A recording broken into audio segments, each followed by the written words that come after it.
Good morning. It is the start of a new month. I'm Shane Seeley, and this is the CBC Morning Report. Well, today is the 1st of June, and a significant day for Barbados and the region as it marks the start of the 2021 Atlantic hurricane season. The forecasters are telling us this year is expected to be above normal as far as activity is concerned, and their message is to be prepared. The Caribbean Disaster Emergency Management Agency, SEDEMA, is among organizations involved in hurricane preparedness here in Barbados and across the region.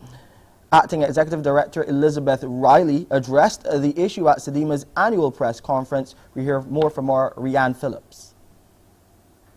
Hurricanes, tropical storms, tropical depressions, and other systems associated with the Atlantic hurricane season have the potential to and can cause millions of dollars in damage. And now we're hours away from the official start of the 2021 season. Barbadians and other Caribbean nationals have been told to prepare. As we hear from Elizabeth Riley, who is the Acting Executive Director of the Caribbean Disaster Emergency Management Agency, this season could be quite active. So far, the first name system, Anna, has already formed. For this year, the Colorado State University predicts 17 named storms, 8 hurricanes, and 4 major hurricanes. This is compared to an average of 14 named storms, 7 hurricanes, and 3 major hurricanes over the last 20 years. Further to this forecast, on May the 20th of this year, the Climate Prediction Center of the National Oceanic and Atmospheric Administration, or NOAA, predicted a 60% chance of an above normal Atlantic hurricane season, with 13 to 20 named storms, of which 6 to 10 could become hurricanes, including 3 to 5 as major hurricanes. Ms. Riley also spoke about new shutdown measures for countries. Through an assessment, shutdown procedures in Barbados, Bahamas, and Haiti during Hurricane Matthew in 2016, new guidelines for emergency response national shutdown procedures in SEDEMA states were drafted this month, and we look forward to the rollout of this guidance in our states. And with many regional territories still battling COVID-19 outbreaks, Ms. Riley is encouraging full compliance with the protocols. Individuals and communities must therefore continue to adhere to COVID-19 protocols in the face of hurricane threats, especially if public sheltering is required. Housing in public shelters is limited due to COVID-19 physical distance guidelines, so where possible, private sheltering may be an appropriate option. SEDEMA is also pushing the message of preparation through its Disaster Fighters social media campaign, which will feature regional musicians and cricketers. The hurricane season officially ends on November 30th. Rianne Phillips, CBC News. Meanwhile, Barbadians are being advised to ensure that they have adequate insurance coverage with the hurricane season now underway. It is coming from the Human Resources and Marketing Manager at Cooperators General Insurance Company Limited, Cheryl Ford. This as she unveiled the company's 2021 hurricane promotion. Additionally, policyholders should ensure that the sum insured for their properties is adequate and which reflects the rebuilding costs of their properties. People don't understand that you need to make sure that what you're insuring your property for is adequate, all right?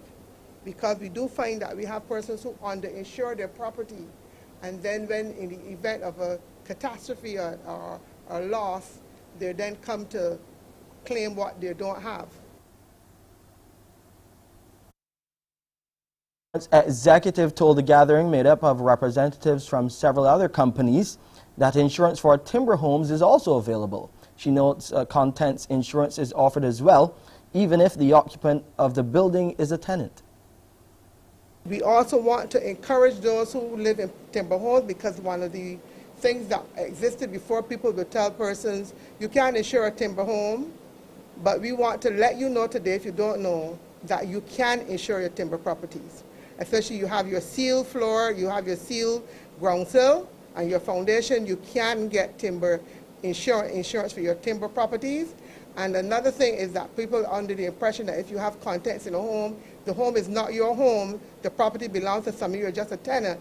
we want to advise you today that there is insurance that you can have for your contents.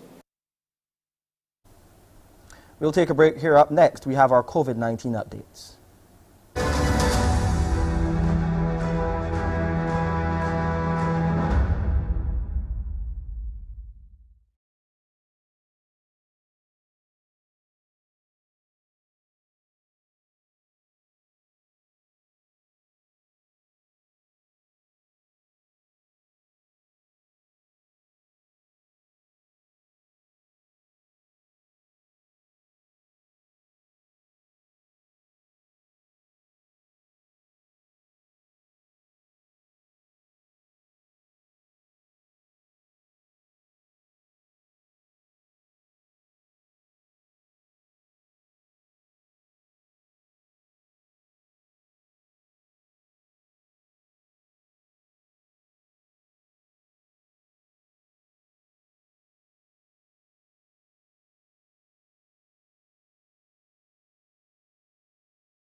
Barbados does not intend to follow the USA just yet, where fully vaccinated people can shed their mask in most public places. The Minister of Health and Wellness, Lieutenant Colonel Jeffrey Bostick, weighed in on the matter on CBC TV8's COVID Queries. In our case, and reviewing the evidence, the scientific evidence, there is not enough certainty out there to make us want to go in that direction.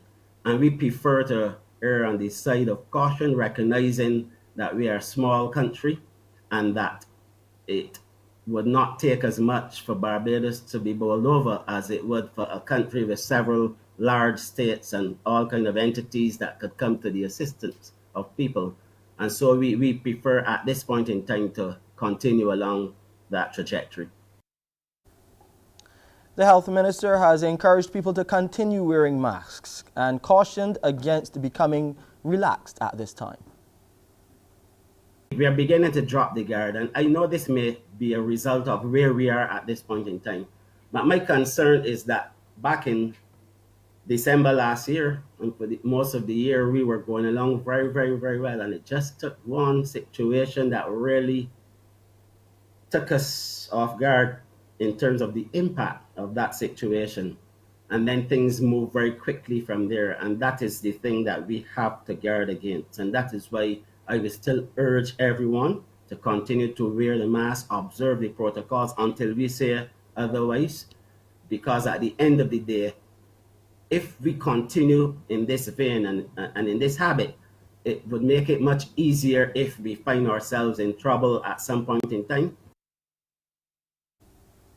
Now, for the first time in quite a while, there were no new positive COVID-19 cases recorded in Barbados, and this was on Sunday from the 327 tests conducted at that time by the Best Dos Santos Public Health Laboratory.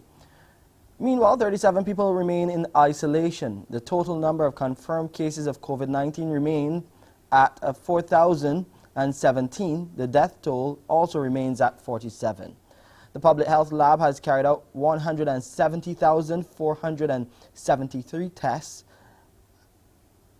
And of course, the National Vaccination Program continues with 78,245 vaccinations administered so far. Fully vaccinated people amount to over 60,000.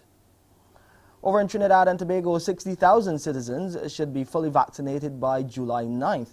That's what we're hearing from the health minister there, Terrence Dayal Singh. The minister says the rollout for the second dose of the AstraZeneca COVID-19 vaccine will begin on June 7th.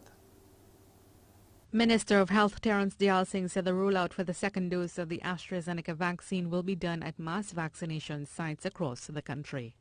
Why? Because we are not going to be mixing vaccines deliveries between health centers, which are currently doing Sinopharm. We don't want that to happen. So 5 mass vaccination sites will be dedicated solely to the administration of the second dose of AstraZeneca vaccines. He said they are hoping to vaccinate 1,000 persons per day at each site.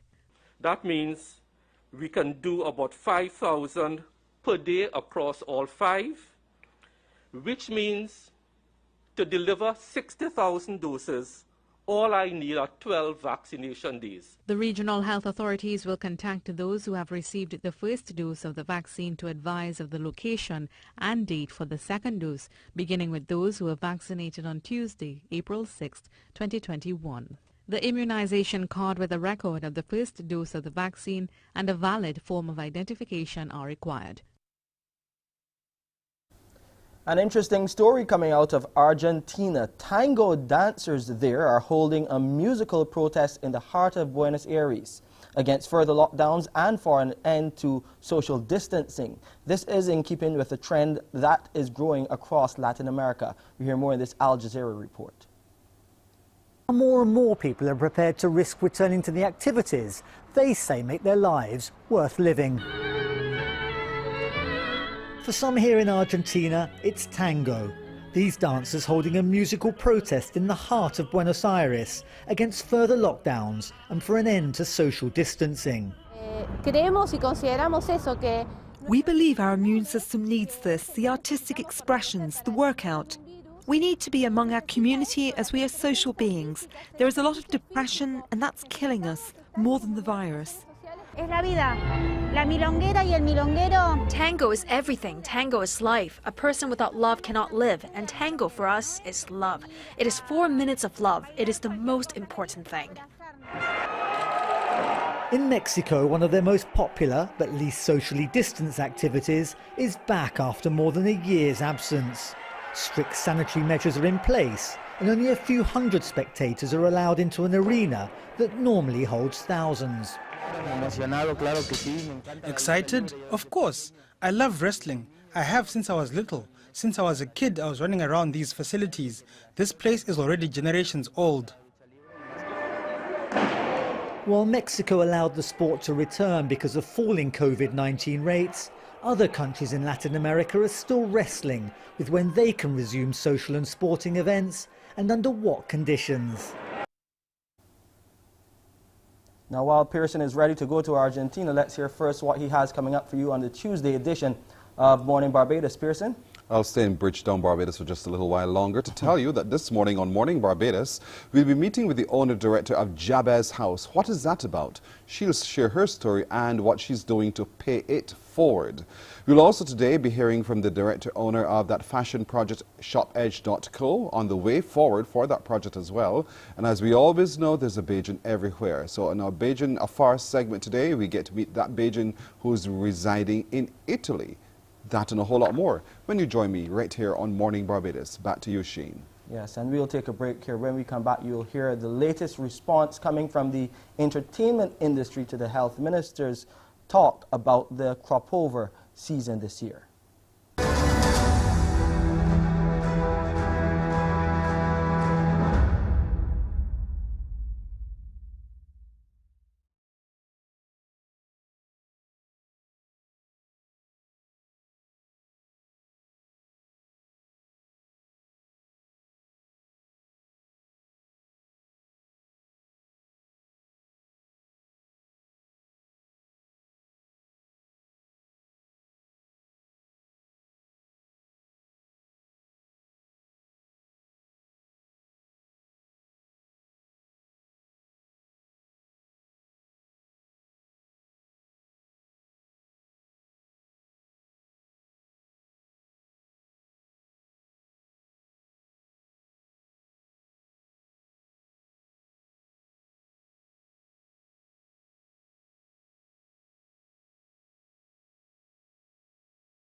The entertainment industry has been responding to comments from the Health Minister, Lieutenant Colonel Jeffrey Bostic, about this year's Cropover Festival. Speaking on TV8's COVID Queries, Minister Bostic said the island could be in a good place to facilitate activity based on its progress with COVID-19. But the president of the Entertainment Association of Barbados, Rudy Maloney, says they are cautiously optimistic about any plans. He's however given the assurance that any in-person events will be facilitated with protocols in full effect to protect the health of patrons. We put forward some ideas for protocols. You know, rapid testing is one of the things that we were looking at for persons going into events. So there's some ideas out there and suggestions. So we're just waiting to see the ones that the Ministry of Health will accept so that we can start the sessions. And in response to Minister Bostic's suggestion of virtual events, Maloney says in-person cropover events are in high demand both locally and internationally. Virtual events are good, yes, and we must look after the safety of the country. But one of the things that I know people are looking forward to be back outside and having face-to-face events. We're having a lot of calls from persons asking when events will be happening and when cropover will be happening. People from overseas are calling to find out if there will be a cropover in Barbados. So I think we have to take step by step, but people are looking forward to be back outside. And at least one local entertainer is taking advantage of relaxed restrictions over in the U.S. and is getting back into the groove. Bashment soca powerhouse Marsville has been sharing with our Aaliyah Briggs his experience performing overseas for the first time since the onset of the pandemic. As concerts and mass events return to the U.S. this summer, Barbadian soca entertainer Marsville is taking full advantage of the entertainment industry's resurgence. Marsville recently returned after headlining a show in Washington, D.C. and performing in Orlando over the Memorial Day weekend. This weekend was Memorial Weekend within the U.S. We went to Orlando, did a show called Culture Fest. Featured some of the major soca artists in the Caribbean like Patrice Roberts, Skinny Fabulous. Marsville is one of the first Barbadian artists to perform overseas since the beginning of the pandemic last year. It was just a great feeling to be out, get a little freedom, because you know we have a lot of restrictions here in Barbados compared to the US. So it was actually a great feeling getting back on the stage after so long to perform for people and appreciating the music, old and new music. So it was a real great feeling to be out there. He says the international market is enthusiastic about the return of Caribbean soca performers. Wants to see artists, especially a popular artist, with a relevant song. So it was the energy there, and people really want soca. People are really missing the carnivals. While 2020 was a difficult year for most musicians, Marsville says he made the best of the COVID-19 situation. It took a toll because things wasn't the same as before, but we survived. We were still putting out music as usual. We still made sure we tried to help out people. We did something called Uncle Mars, which we give back to the people less fortunate in December for Christmas to make sure they have a great Christmas. So it was rough, but still manageable. As government officials tease the return of cropover this year, the Gas It Up and Roughness singer says new music is in the works. I've been working on new music since December, so more new music for sure. I released a brand new song with Claudette Peters called Please Me. No recently out, but we also have Just Take Talk, Too Much, Come Back. We have a few songs out already. But yeah, we're working on more, we don't stop working. And as soon as the all clear is given, Marsville says Barbadians can expect his return to the stage right here at home. Aaliyah Briggs, CBC News. Let's go to Grenada now, where the Prime Minister Keith Mitchell has expressed concern about the growing number of child abuse incidents in that country. And he's suggesting that the relevant stakeholders convene a session to determine an approach to tackle the problem. The issue was one of the main talking points at a meeting with Dr. Mitchell and senior staff members of the Ministry of Education there. Earlier this year, the police there said that data from its sex crime unit showed several men over the age of 50 had been charged with sexually related offenses involving minors under the age of 8. Internationally, the Chinese government has relaxed family planning restrictions to allow 3 children per couple. It's a significant policy shift from the existing limit of 2. Recent data there shows a dramatic decline in births in the world's most populous country. As thousands of children participate in festivities across China to celebrate the country's Children's Day, its leaders announced a policy shift encouraging families to have more of them. Chinese couples can now have up to 3 children. It comes just weeks after national census results pointed to the slowest population growth in decades.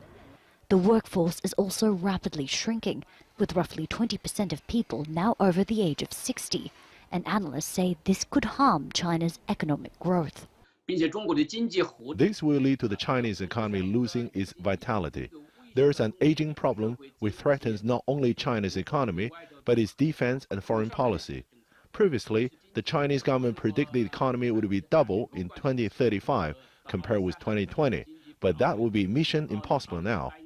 Beijing ended its decades-long one-child policy in 2016, raising the child limit to 2, but this failed to significantly boost the number of children being born. China's birth rate has fallen for the 4th year in a row. 12 million babies were born in 2020, short of government expectations. Chinese social media pages are full of comments about the new 3-child limit. Many are critical or ridicule the government's dramatic policy turnaround. From the 1980s until 2016, millions of women were subject to fines and even forced abortion and sterilization after having 1 child. In 2014, celebrity film director Zhang Yimou was fined more than $1 million for having 3 children. Though these penalties no longer apply, China's rising cost of living remains a barrier for families. In sports, it's all about the waves, and it was another good showing by our local surfers as Day 2 action at the ISA World Surf Games continued in El Salvador. It was the first time hitting the water for Chelsea Tuak in the women's open competition, where she posted a 7.26 heat score to advance to round 2. It's an interesting heat. It's a bit slower than I would have hoped for, but first heat jitters, out of the way. Like, always got a little bit of like, oh, how's the first heat gonna go? And still, it's a really fun wave. So I've got another heat today. I can bit of redemption, a bit of higher scores, but can't complain. Got through the first one. But was unable to keep into the main group as an 8.10 saw her third in the second round surf and is into the repo change group. On the men's side, however, Josh Burke was back in the water and is into the men's 4th round of action after a 12-point total in his heat. He admits it was a better outing yesterday. A little bit better this time. Need to work on my wave selection though. But I made use of what I caught and got 2 scores and got a 12-point total, so made it. Was not so smooth sailing for Shea Allen, who just missed out of advancing in the main group with a 6.83 and will now surf in the repo change as well. Shea said it was tough going. First heat was a little slow. I thought he might have got a score my last wave, but came in just under. Hopefully got all the first round nerves out. Look forward to my next heat. Also into the repo change round is Bruce Mackey, who had a tough second round. So Barbados still does have all 6 surfers alive in the competition. Chelsea Tuak and Josh Burke in the main group, while Bruce Mackey, Chelsea Rowett, Gabriella Gittins and Shea Allen are fighting their way back in the repo change group. Now, last month we reported that the Barbados Aquatic Association took the decision to abandon the hosting of the Carifta 2021 Swimming Championships. This meant for a second year there would be no regional competition for our junior swimmers. Like we reported with track and field, feeling cancellation the most are the athletes, and Anne-Marie Burke caught up with 2 of the swimmers who would have hit the pool in the blue, black and gold to find out how it impacted them. How I feel about Carifta Championships for swimming being cancelled again. I was quite upset that Carifta had been cancelled for the second time, because this meant that I'd missed my last 2 Cariftas and I'd had goals set for these competitions. But I definitely understand that there are people going through much worse due to COVID, and that the cancellation was in the best interest of reducing the spread of COVID and for the health of everyone. Well, I was really devastated that we couldn't have Carifta this year, but hopefully we have it next year. I agree with you too, Adara. Our swimmers are starved of competition, and the hope is that 2022 will see a return to some normalcy. The feelings expressed by national swimmers Daniel Treasure and Adara Stoddard sum up just how our national athletes felt about the cancellation of the Carifta Aquatic Championships, which were set for right here in Barbados. Both girls were in the height of training and preparation to hopefully make the team, and despite the many challenges through lockdowns and restrictions, they were still able to keep up their form. It wasn't hard to keep fit because we were doing exercises at home. My club, Pirate Swim Club, definitely did everything they could to allow us to stay connected and stay active during the lockdowns. When we first went into lockdown in 2020, it took some adjusting, but since then I've utilized what's available to me, such as YouTube videos and the ocean and Zoom, in order to stay connected and to stay fit. Outside of her swimming life interrupted, Adara has also been caught in dealing with the uncertainty around just when she will take her CXC exams. This too is the case for Danielle, who said without the right support system, an athlete can also suffer mentally. Most athletes can agree that it has been mentally challenging dealing with the changes to the schedule of school and training.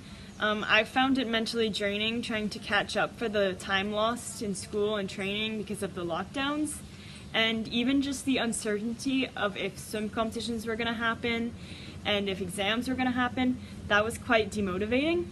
Luckily, I had my teammates, friends, coaches, teachers, and family that all encouraged me and kept me focused.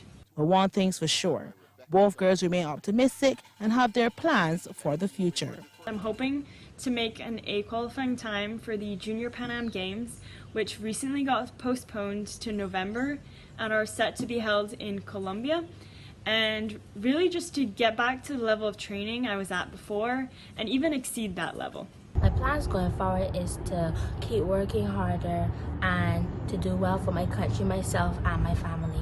And my hope is that someday, very soon, that I can see the splashes of water as the swimmers execute their strokes and hear the songs of cheering, and that the pool at the Aquatic Center will again come alive with the action of competitive swimming. Anne-Marie Burt, CBC Sports. Thank you, Anne-Marie. Time now for a look at the weather. 27 degrees is what it is on the outside. It's feeling a little warmer. 28 degrees Celsius the apparent temperature. It's partly cloudy and the relative humidity stands at 61%. The barometric pressure is 1014 millibars and those winds are coming out of the east at 26 kilometers per hour. There will be a high tide around 14 minutes after 8 this morning. The low tide will be at 3:06 in the afternoon.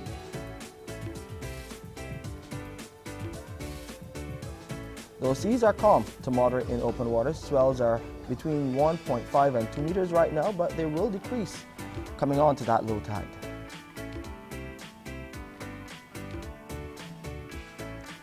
Today in Barbados, we will get a mix of sunshine and clouds with a few brief scattered light showers. And tonight it will be partly cloudy with a few brief isolated light showers. This is the picture today and tonight over the Lesser Antilles. Fair to occasionally cloudy, it will be there with a few brief scattered light showers. And internationally, a decent picture in Miami, though you're getting some thunderstorms and showers, but still pretty warm there. In London and Frankfurt, up to 27 and 26 respectively. In Boston and New York, breaking the 30-degree barrier, up to 31 in New York, but they're getting some thunderstorms as well. In Boston, up to 31 too, and in Montreal and Toronto, they're enjoying that weather. Just cloudy skies, up to 27 and 26 degrees Celsius in those Canadian cities.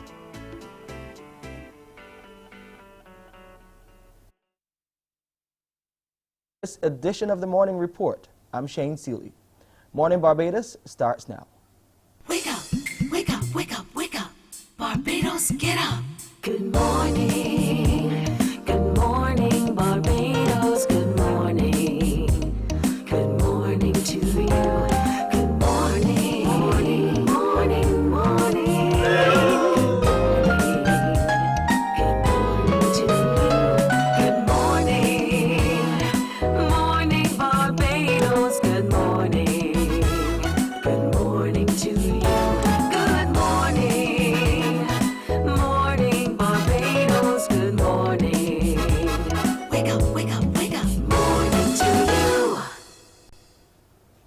Good morning, everyone. It is Tuesday, the 1st of June, 2021. I am Pearson Bowen, welcoming you to Morning Barbados. Good morning to those of you watching us on our Facebook stream on CBC Barbados or Morning Barbados pages. Great having your company.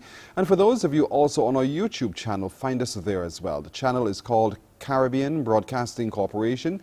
Thank you for joining us there as well. It's Tuesday, so today our agent Sharita will come by to share with us different ways in which we can use our property to make some additional money, additional income. Whether you have a spare room, whether you can rent a container, all of the different options available to you as a real estate agent. Thornwood will also be coming by. He wants to share with us some real full body exercises. He'll do that on his own for sure, I can tell you. And also today we will be connecting with Dr. Gillian Birchwood, our pediatrician, as we continue to navigate with you some of the milestones of your child's development and some of the ways in which you can begin to spot the differences and early intervention. But let's get started today with the story of Jabez House. We're happy to be joined this morning by the owner-director, Shamel Rice. Good morning to you, Shamel. Hey, good morning, Pearson. How are you doing? Good morning, Barbados. I'm doing very well. How are you doing? I am good. Still a little bit groggy, but you know, trying to push through it all. Well, you cautioned me, and I'm thankful that you agreed and you're here this morning to wake up with us. Now, Yes, I found your thank you story for having me. on the social media, and I was hooked. So for those who don't know the story of Jabez House, tell us what it is. Okay, just thinking where I should even begin. But Jabez House, we're a registered charity here on island, and Jabez House, we work with female sex workers, basically facilitating their transition process from sex work. So there are ladies who are there, they don't want to be, and they sometimes feel as if they have no alternatives, and we pretty much provide access to alternative economic empowerment opportunities. So we provide free skills training, we focus on business development, and things where they can skill up, that they can make the transition from sex work into being self-sufficient, you know, so they can own their own businesses, they can find other means of employment, etc. And that's Jabez House in a nutshell. So essentially, why are you doing this? Wow, I feel like I get that question all the time. Let me start with saying I myself and persons who do not know about Jabez House, there is a video, I guess that's the one you stumbled across, where I share a lot more. So it might be helpful to actually go on our page and watch the video, just to kind of give a really in-depth context. But in a nutshell, though, I grew up with my single parent, teenage mother. I saw her struggling. I saw her trying to provide for my three brothers and myself. And we had a lot of days of being hungry. We had a lot of days of just barely making it by. And I knew from young, you know, I would not want to live like this. I know there were many nights when my mother felt we were asleep that I would hear her crying and stuff, because I knew she was overwhelmed about just being able to take care of us. So from a very young time, I just knew I would want to give my life to helping others and to doing something different just to make an impact. So it kind of really started from there. And I also saw my mom in the midst of our struggle, in the midst of not even having enough for ourselves, also constantly reaching out to others. We lived in this very tiny one-room house. And I remember once there was a neighbor, someone who lived in our neighborhood, and she ended up getting evicted, and she has 3 children. And I was already sleeping on the floor on a sponge. You know, we were just all kind of squeezed up. And my mother said, you know, I'm going to take her in and let her and the children stay with us. And I looked at her like, what are you talking about? We do not even have room for ourselves. How are you going to take in a woman and 3 children? And she was just very matter of fact about it. She was like, Shamel, this is what I'm doing. So, you know, whatever. And she just kind of went ahead and did it. And I saw her do so many things like that, always just being there, helping others, you know, just going out of her way to do it. And I feel like all of those things, along with our struggles, but then along with seeing her model things like this, it cemented, it planted something in me from early, you know, to when I grow older, you know, Yes. to make a difference, to give back, to make an impact. But then moving a little bit further along, as I grew, there were individuals who came alongside me, who partnered, who invested in my life in order to give me opportunities. And I just felt even more than, you know, you have to make sure that you pay it forward. Indeed, and as you watch the video, we hear the story being told in its entirety. So we can see here it is, you coming from where you've come, and you're, as Dr. Marlon Husbands will tell you, you're finishing strong. You're able yourself to be able to move from your relative ease into helping someone else. But you chose instead to focus now on sex workers. You could have chosen on any other category of person. Why the sex worker? Well, I would say when I knew from young I wanted to work with women. It was always like something with abused women or just women who were vulnerable. I did not honestly know it would have been this specific group of ladies, yeah? But in 2012, when I was a teacher and I quit my job to start Jabez House, you know, this was years from a teenager, I wanted to do this thing, yeah? So I quit my job in 2012 and I decided I'm going to go and start to do some research. I'm going to start to explore what's going on, you know, what's going on around this country. And I stumbled across just different topics, different areas. And it kind of led me, I didn't know I was getting into this, and it led me to this specific group of women. And it was as I got into the communities, as I got working closely and just hearing these women, they were saying, but you know, it's not like I want to be out here. I've done school early, or, you know, I got my children to support, or I would love a second chance at life. And they were saying all of these things to me. And I felt like, but Shamel, know that somebody has told you this, know that so many of them have echoed this. How can you not want to do something? How can you not do something? And I did not have any money. I didn't have a plan necessarily. I had passion. I was determined. That's what I had. And I decided, you know what? I am going to get something happening for these ladies. And I made them a promise. I said, all right, you know, I'm gonna see what I can do. You know, we can do some classes. And I started to tell them I was gonna do things, which meant that I had to follow through. Yes. Right. And I just reached out to people I knew. I asked them to pledge $20 a month, you know, for a period of time. I went to individuals I knew who I know you could teach a little English, and I asked them, you know, would you be open to volunteering just a few hours a week that, you know, we could at least do this, give back. And it really started from there. And that's kind of how it grew and grew and grew. And now it has just all become a part of my life, and working with these women in the community it's really been a very amazing journey. I don't even know how to quite articulate it, but it's really been a fantastic experience. What have you discovered about yourself through all of this? That's a hard question. What have I discovered myself? I think I've discovered that no life experience is wasted. You know, when I was coming along as a child, there were things that I felt like why I have to go through this? Why does this have to happen? And I feel now that I look back, like no experience has been wasted, and every single experience that I've been through, I have been able to somehow, it has been able to create like greater empathy in some ways to me. I've been able to draw on strengths. I've been able to, you know, just grow more and develop as a person as a result. So I feel like that has definitely been the biggest thing. Like, you know, whatever happens, good or bad, there's something you can learn from it. You can grow from this and move. How are you now using what you know better about yourself to bring others along? Because I'm sure you look around and you're seeing other females and you think to yourself, but you can do so much more.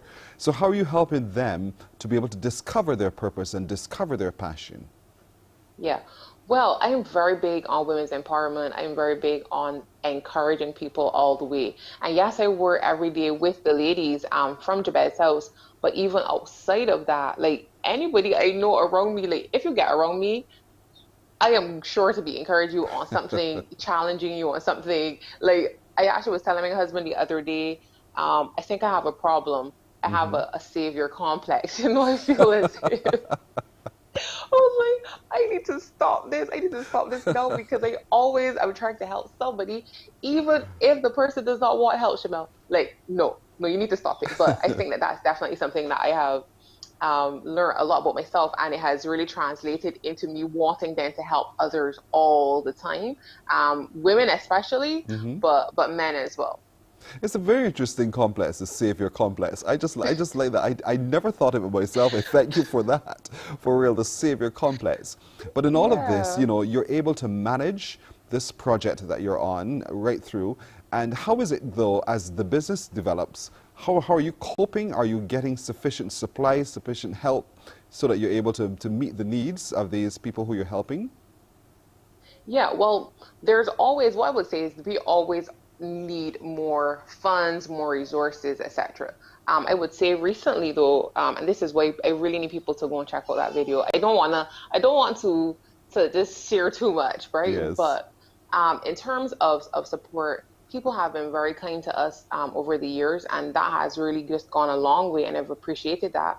All of our services are offered free of cost to the ladies. So every single course that they do, all of the supplies that we need to make the course happen, the counseling, in some cases housing a woman, food, every single thing we offer is free of cost in order to remove barriers of participation. We don't want that woman is already vulnerable, she already feels down and out, and then in order to access this opportunity, they have to think. So we always welcome support. We love when persons decide, I want to donate some food stuff to you guys, because that goes a long way, especially now with children being at home a lot more.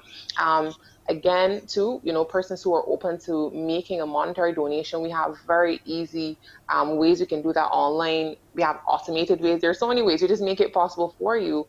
But those are definitely areas that people can always come alongside us and think. So persons have been supportive over the years, but I feel no more and more as we go forward, and especially where there is a need.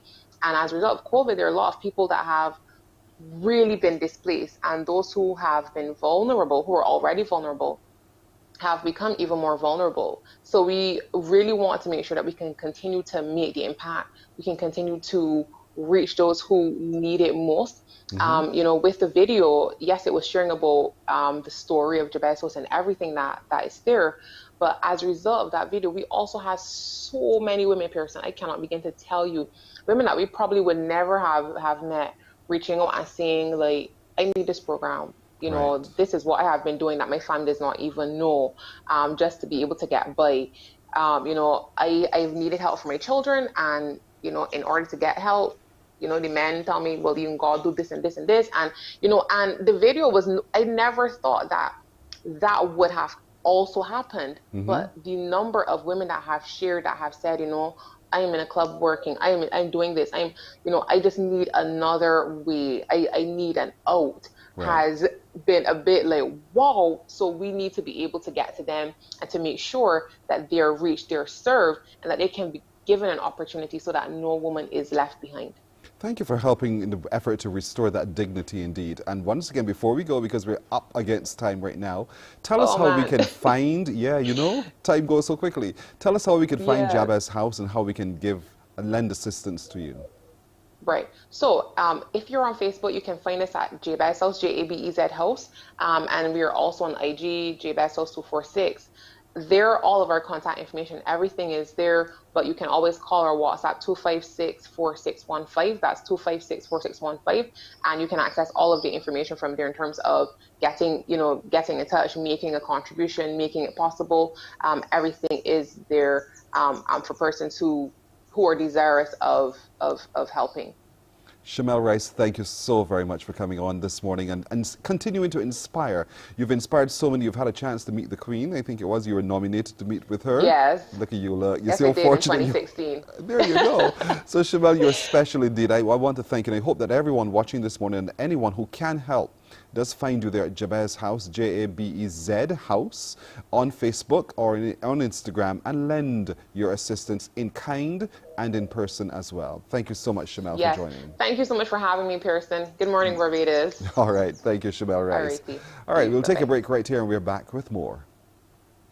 Morning, morning, morning. Good morning. Good morning to you.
Morning, morning, morning. Good morning. Good morning to you. We're 14 minutes now to go to the hour of 7 o'clock as we turn our attention now to the fashion project shopedge.co. We're joined by the owner director in Rodney Powers. Good morning to you, Rodney. Good morning to you, Pearson, and good morning, Barbados. Now, who would have thought that something so beautiful as fashion could, for some people, have created such a maelstrom? So tell us a little bit about shopedge.co and clarify what happened here. Clarify it for us, if you don't mind. To be quite honest, I guess it was a genuine mistake. The word EdgeCo means educate, develop, growing entrepreneurs company.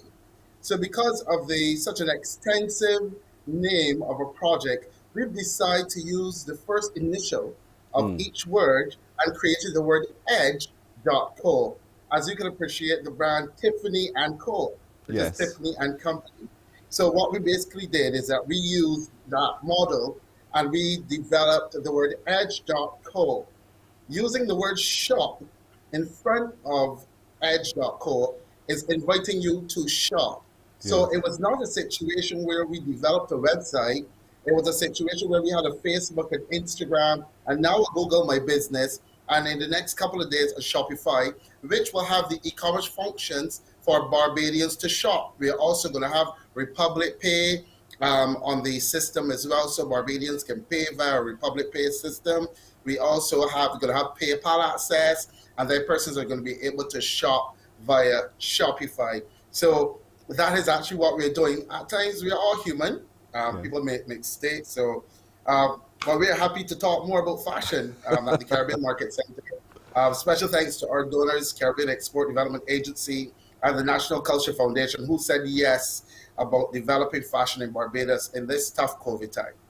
So this is now a Bajan fashion project that you're on. I know the Caribbean Market Center that you would have operated as well. So tell us then, when we begin to experience what this project is about, shopedge.co, and it's not a website, everybody, it's just a project, and it's a place where we can access Bajan fashion. Tell us about some of the designers, the designs, what we can experience in that space.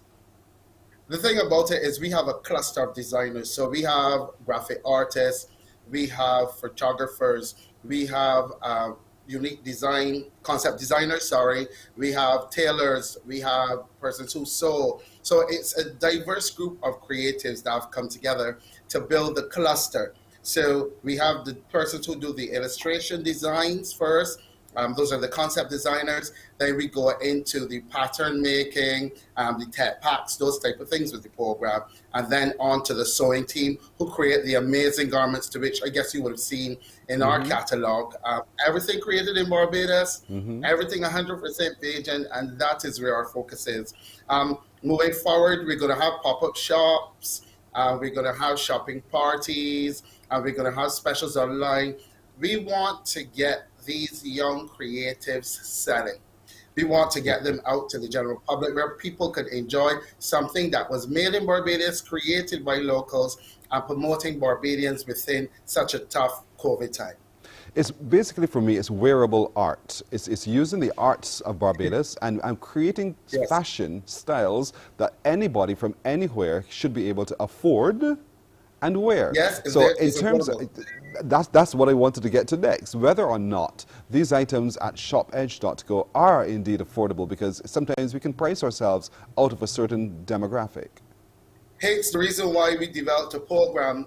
Most of our fabrics and fibers have been brought in internationally, so we can compete on the international market. We have prices from as low as 50 US for a piece, 75 US, 100 US. I mean, we've had the opportunity to work with our donors and support team in getting the fabrics and materials, everything here, that we can compete. So we can compete internationally when it comes to pricing. The products are very, very inexpensive. I think the highest thing is up to $200 and something, and that's it. So we have been able, and happy to say, been able to have prices that can compete, because we are planning, once we start to grow the project, we're going to be going into trade shows.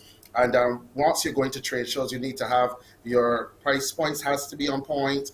You have to look at your minimum quantity orders, which are very important. Sorry. So like those are things that we are working on, and I'm happy to say it is a good step towards the Barbados as it relates to having one, quality garments that can be shown on the international market. Two, having a nice quality lookbook that is of high standards where people want to take with them, something they can keep, look at, they can go back to it if there's something they want to order. We also have the online platforms, as I just said, the Google My Business, the Facebook, and the Instagram that you can go to. What is very important is when you go to shopedge.co on the Instagram and the Facebook, you can also go to the Google My Business, Shop Edge Co as well, and click like, which is very important, please support, and go through the product, look and see what you like. We are catering to petite, medium-sized, and curvaceous women as well, and not to forget the men. So you are aware the men's collections will be launching very shortly. We're going to be launching some shorts, some hoodies, some bomber jackets. Things are made local. Things are conceptualized to cater for the Barbadian palate. So that is something to look out for very, very, very shortly. So there's a price point for every pocket, essentially. That's what you're saying to me. That is correct. That is correct. I know as a creative person, you are Yendor. Is one of your personal brands as well. Yendor. That's my name, by the way, backward. I know. I recognize it. My Malik is still spelled backwards as well.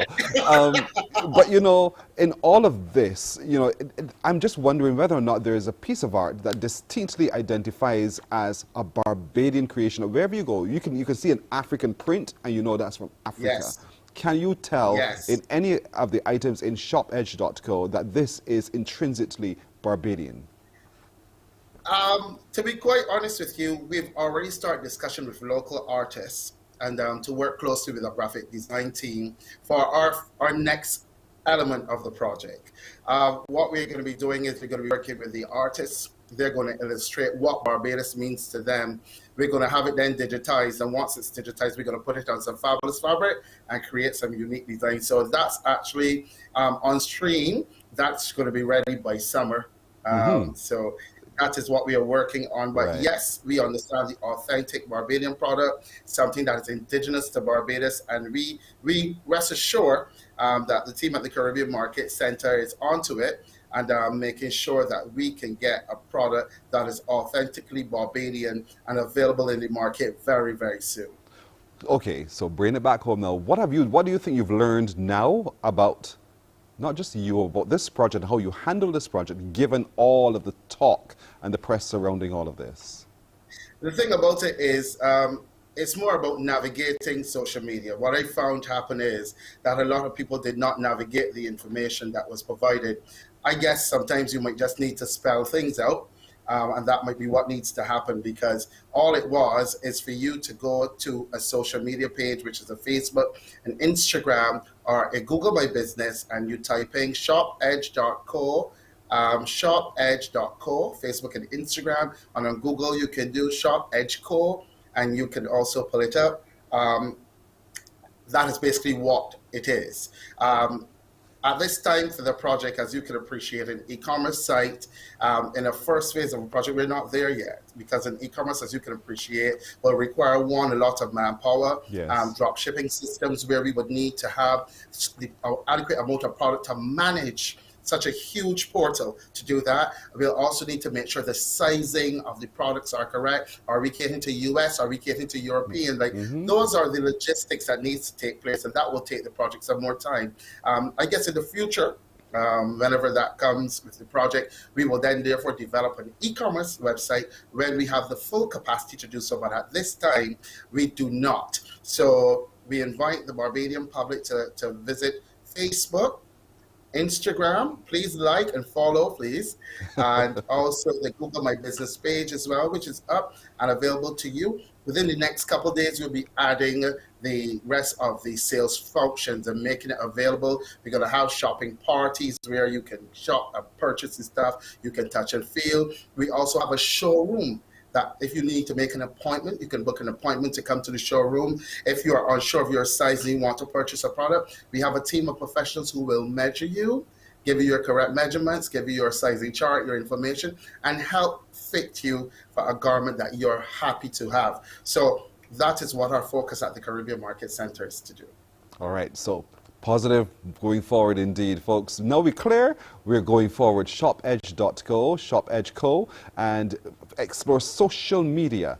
There's no website, so don't confuse the issue now. Please don't. Let's get to it, and let's move forward on this one. Rodney Powers, I want to thank you so very much, owner director of ShopEdge.co, and for clarifying and also for enticing us and showing us the different things that are available via this Facebook and Instagram portal. So thank you so much, Rodney. Thank you, Pearson, and thank you, everybody. Good morning, Barbados. All right, well said. Let's take a look at our good decision of the day. Where am I going on time? Good decision of the day today, brought to you by Glucerna, with those nutrients to support your immune system. We say today, create a positive environment. Just to remind you that music can be as powerful a motivator as motivational quotes. Every morning when you wake up, play a pump-up song, man, before you start your day to get you going. By getting your mind in the right mindset, you can inch closer to motivating yourself. So create that positive environment. That's our good decision of the day, brought to you by Glucerna, with nutrients to support your immune system. We're taking a break here, and we're back with the news.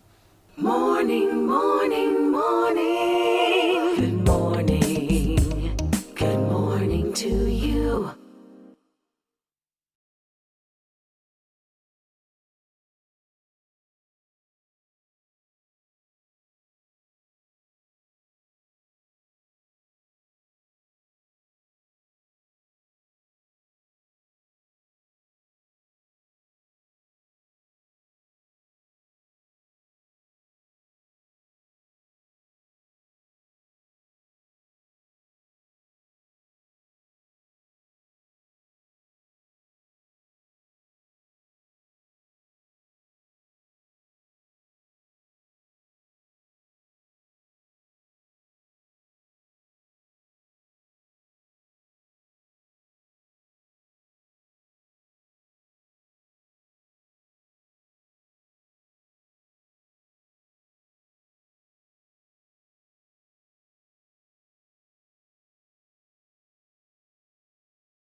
Morning, morning, morning. Good morning. Good morning to you. Still to come this morning, we'll be hearing from Dr. David Bino, who is the National Coordinator of the facility, the Small Grants Program with UNDP, as we get ready on Wednesday to mark, on June the 5th, to mark World Environment Day. What are some of the projects? How are they building capacity to assist in the management of our environment? We'll also be hearing today from Dr. Gillian Birchwood, our consultant pediatrician. She will continue our journey through the early years and the early stages of development of our child, and what are some of the things we need to be marking in those milestones, and how a pediatrician can assist us better cope with those differences as well. Thornwood will be coming by. He has his full body workout. He has his full body workout to do. And of course, we will be connected with Agent Sharita and our real estate agent. It's 7. Let's get an update on news. Once again, here's Shane Seeley.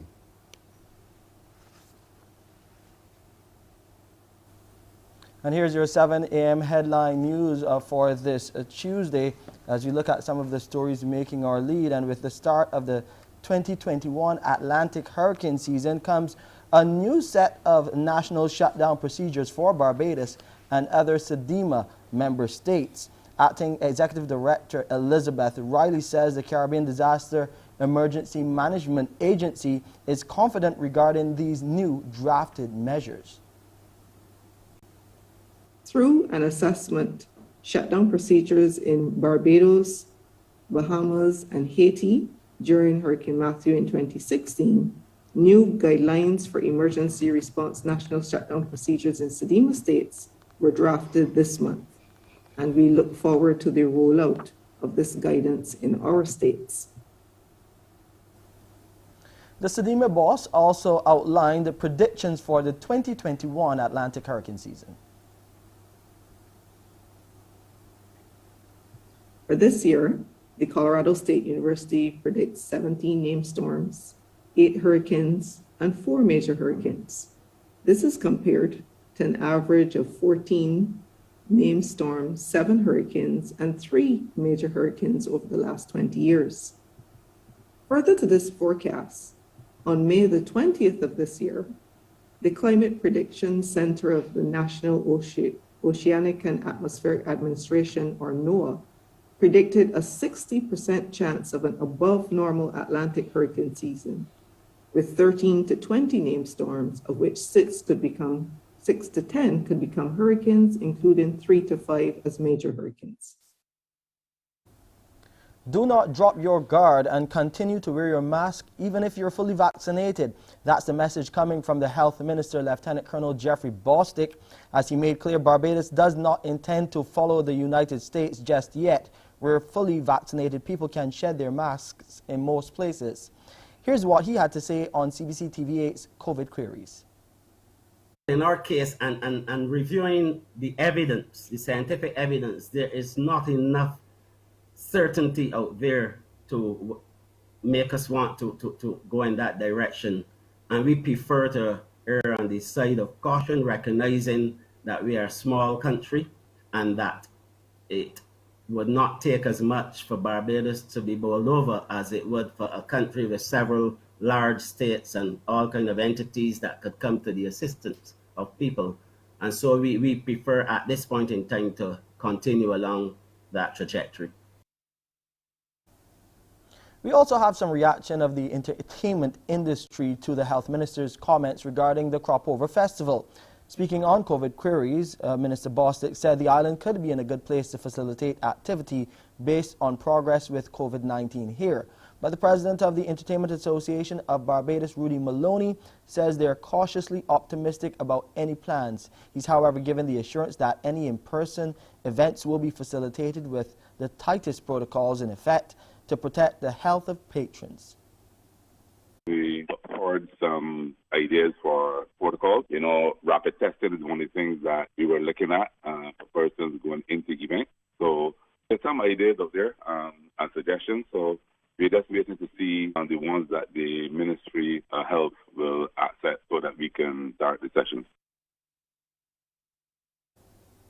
And finally, let's look at the COVID-19 numbers. And the good news is there were no new positive cases of COVID-19 recorded in Barbados on Sunday from the 327 tests conducted by the Best Dos Santos Public Health Laboratory.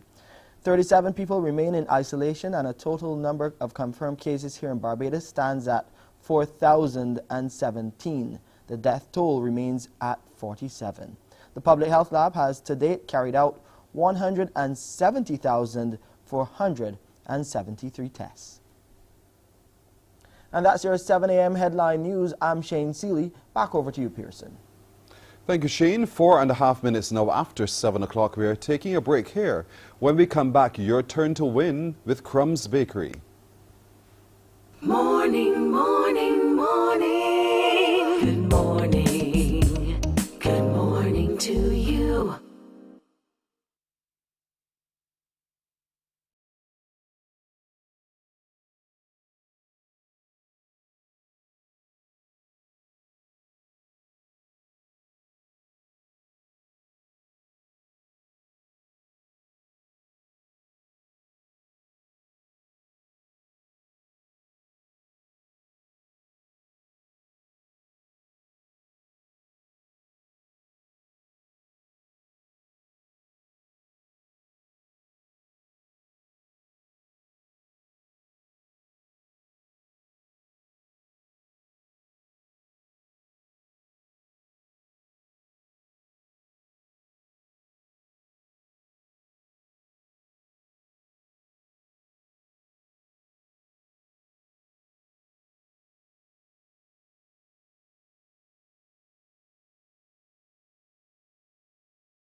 Morning, morning, morning. Good morning. Good morning to you. All right, 6 after the hour, time for us to have a little bit of fun, shall we? Call me now. Time for today's Crumbs question of the day. Your turn to call 228-5562 or 228-5563. I have a question. I hope you have the answer. So let's get cracking with today's Crumbs question of the day. Today's question asks, what year was Barbados first occupied by the British? What year was Barbados first occupied by the British? Easy weasy Japanesey, I hope. Call us now. 228-5562 or 228-5563. Time to win. Let's get going. It's today's Crumbs question of the day. Remember, crumbs is delicious right down to the very last crumb. They have all sorts of delicious delights, really. When you check the menu, there's something for everyone, from the child to the adult, in large or small quantities. Crumbs Bakery, and they are affordable. That's the most important thing. They are super affordable and they're very delicious, literally down to the very last crumb. So 228-5562 or 228-5563. Good morning. Hello. Good morning, Pearson. How are you today? I am well today. Thank you for asking. How are you doing? I am very well, thanks. Oh, you're welcome. What's your first name? Merdine. Say it again? Merdine. M-E-R-D-E-N-E. Wait, Merdina? No, not A. Merdine. It's pronounced Merdine. Oh, let me work with Merdine. That's fine. Merdine, you have any idea where you got that name from? My dad named me. I don't know where he got it from. I've never met anyone else with a name, so I have no idea. You are so right. Neither have I. I've never met anyone with that name. Merdine, but it's unique and it's special just like you, right? Correct. Correct. Sorry, Merdine. So what year was Barbados first occupied by the British? 1627. And where did they settle? I think, where did they settle? I think Old Town, was it? Or they Don't came ask in me at Old Town? questions. Don't ask. Oh, that's what you're thinking, right? Yes, that's what I'm thinking. At Jamestown, they're in Old Town, and there's a monument erected to commemorate that landing there as well. You're absolutely right. And you would have learned this where? In school? I grew up knowing that, and then they had a show called 1627 and all that. So I kind the name, the year kind of stuck with me because the show they used to have at the Plantation Garden Theater. Yes. Correct. So who were the inhabitants of Barbados before the English came to settle? Oh my goodness. Got you. No, Got you. I can't remember. That's all right, Merdine. A few people remember, as a matter of fact. I will not give you the answer now, but I'm sure that might very well come up at another time. But Merdine, have you ever tasted Crumbs Bakery? Yes, of course. But I have some. My son loves the meat rolls. I have some for him to take to school today. So yes, I always Very like some good. crumbs. Very, very good. I wanted to hear you say that for real, and you've said the right thing. So, Merdine, you're absolutely right when you say to me 1627 was the year in which the British occupied Barbados. I thank you. I want you to stay on the phone, Merdine, with that old-fashioned name, but unique. You stay right there. You're welcome. We're going to make arrangements with you to be able to collect your winnings. Crumbs Bakery will contact you indeed. So you're absolutely right. Well done, Merdine. That's today's Crumbs question of the day.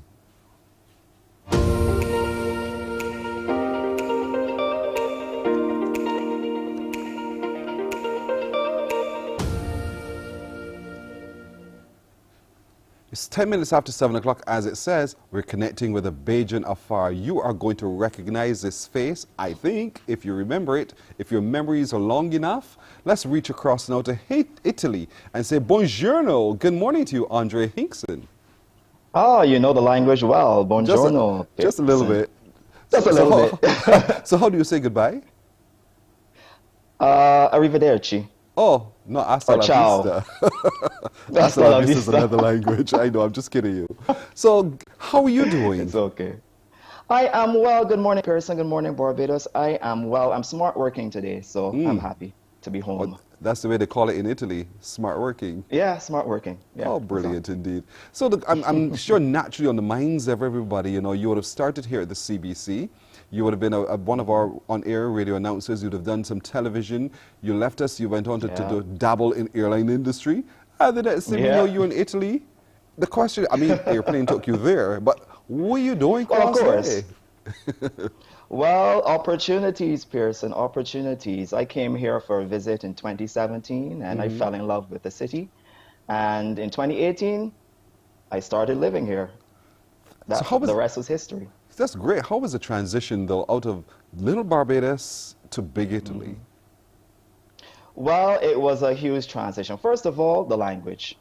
Yeah, the language is always a problem. I was never good at foreign languages, so that was the first thing that I struggled with. And the first thing I did when I came here was to study at the university. I studied some Italian, then I started working after that. So that was the biggest transition for me. But being able to be conversant, do you think you're yet at that stage where, you know, we can have a good ripping conversation in Italian? Not at this point. Not at this point. It's not for everybody. Some people learn faster, some people take a little more time to learn, and that's me. I take a little more time to learn.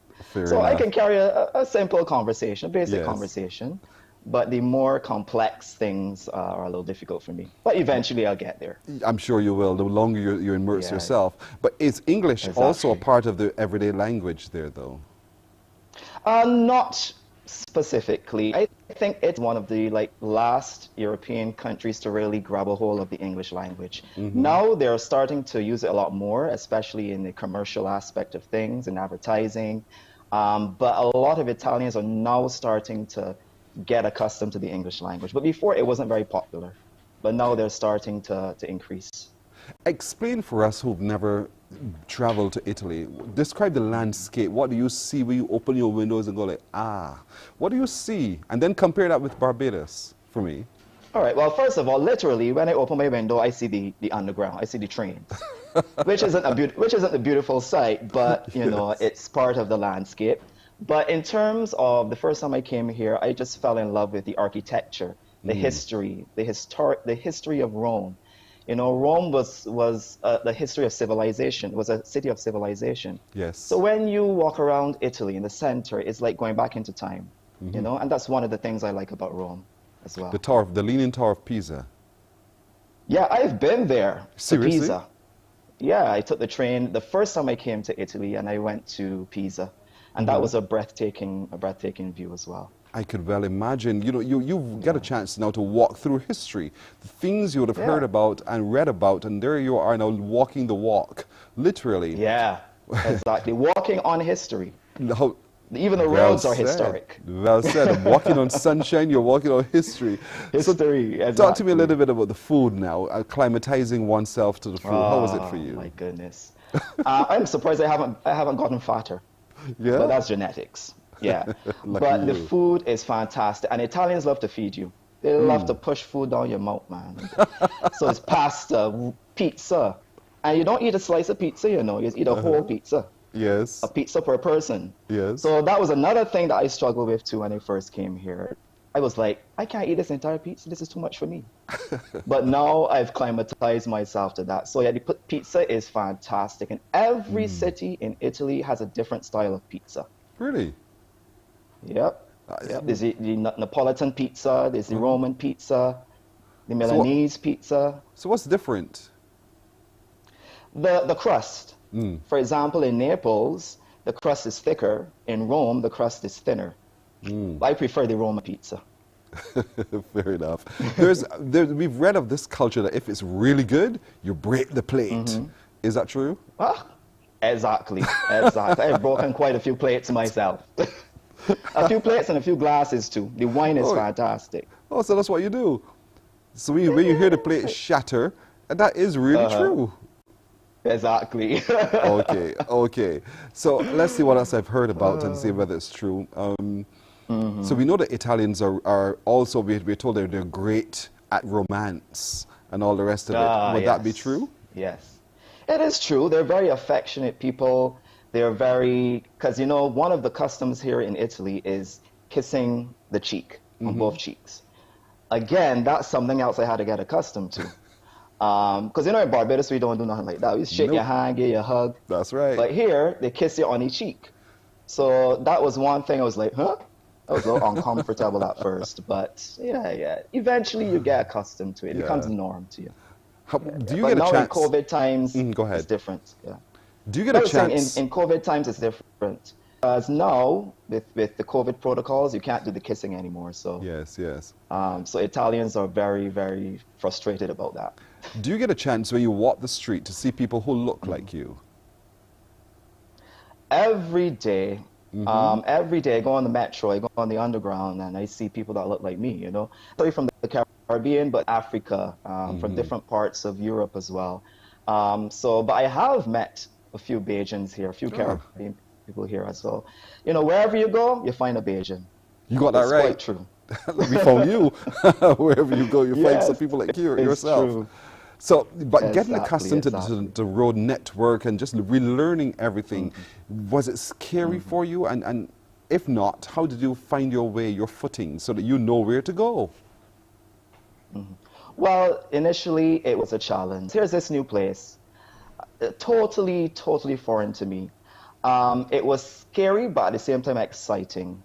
Once I got accustomed to the basics of the language, I was able to do a lot more. I think once you have that base, it's important for you to understand everything around you. So once that base was there, it was easier for me to settle in. Here, it's very difficult sometimes to understand where to go, who to talk to, what are the requirements, what are the procedures. It's quite different from Barbados.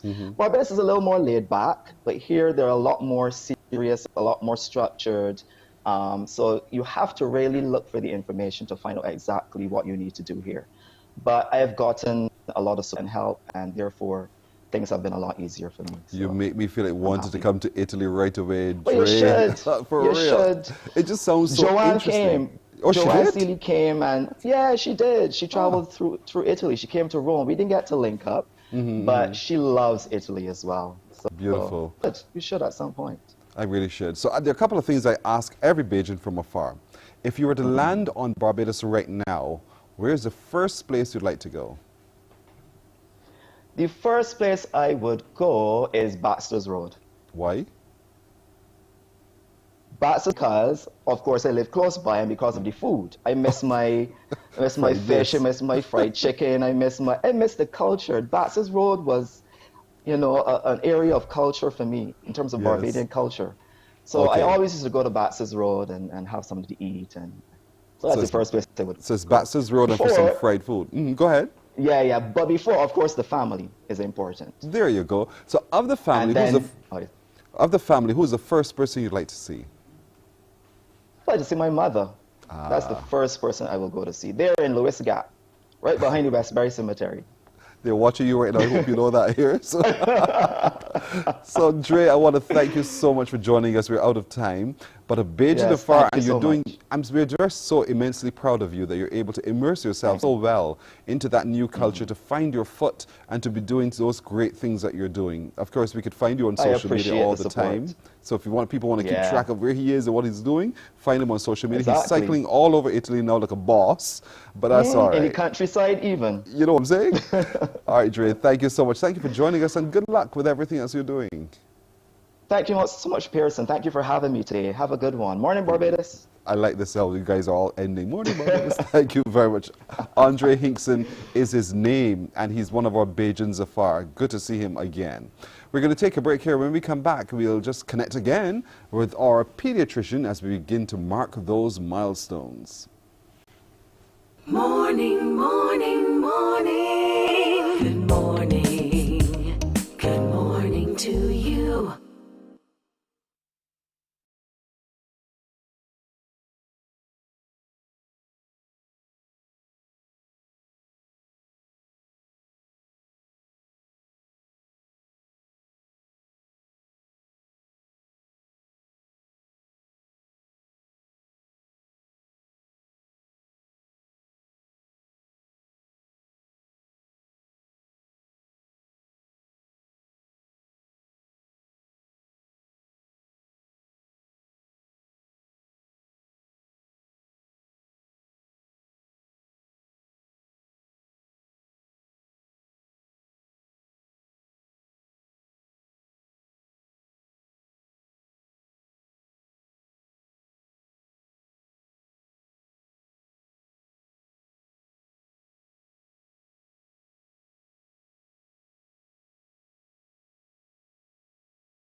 Good morning.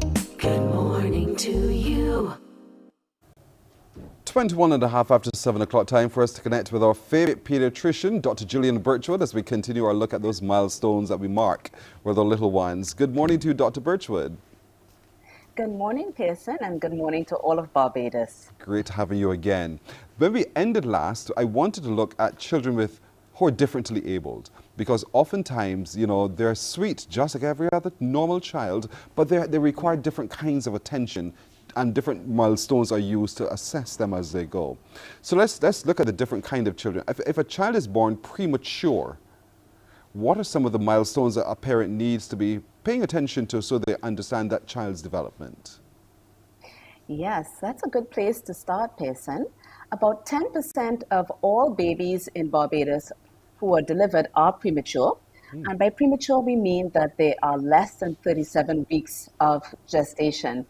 And a significant percentage of those are extremely premature, that is, they are less than 32 weeks. And so when you have a baby who's born prematurely, they're not starting off in the same place as babies who are born full term. And so when we are looking at their development and how they're progressing, we actually correct for how many weeks premature they are. So for example, if a baby is born at 32 weeks, they are about 8 weeks premature, which is 2 months. And so when we are looking at them at age 4 months, we will assume that their development should be at around 2 months. So we correct for their development. Right. And we do that up until about 2 years of age. It's really unfair to expect them to be doing the same thing as their peers who were born at full term. It hurts my heart, I'll be honest with you, to see a premature baby that's so tiny. And you're thinking all the while, they're so delicate, oh my goodness. But what assurances can you give to a parent that even though they're tiny, all of the necessary organs are there in place? What assurances can you give? Yes, you know, it's really scary when we have a very tiny premature baby. We've had babies as small as 1 pound born. And so you can imagine when a parent sees a baby like that, they imagine just as you do that these babies are delicate and fragile. In one sense they are, but they are also extremely tough to be able to face the challenges that they do when they spend all those months on the newborn intensive care unit, for example. And yes, all of their organ systems are in place, although they will typically need some time to continue developing. So it isn't simply that they're little. Often they need to continue development of their lungs, their brain, their heart, their bowels. So they are tiny, but they're really feisty little folks. You should see them, you know, moving about and fighting even from a very tiny size, like 1 pound. That's so beautiful. Are there any particular developmental concerns, though, that a mother of a parent of a child who's born prematurely should pay close attention to?